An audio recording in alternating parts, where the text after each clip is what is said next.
BJP শনিবার দিল্লির মন্ত্রী সত্যেন্দ্র জৈনের তিহার জেলের কক্ষে ম্যাসাজের একটি ভিডিও প্রকাশ করেছে।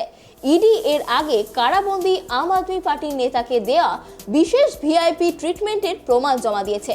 তিহার জেল সূত্রে খবর, ভিডিওটি পুরনো।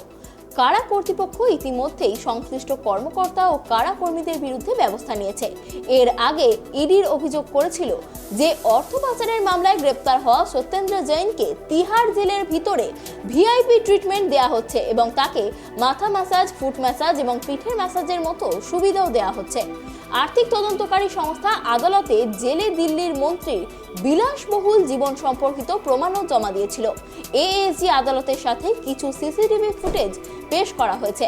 অভিযোগ করেছে যে বেশিরভাগ সময় সত্যেন্দ্র জৈন হয় হাসপাতালে বা কারাগারে বিভিন্ন সুবিধা ভোগ করে থাকেন।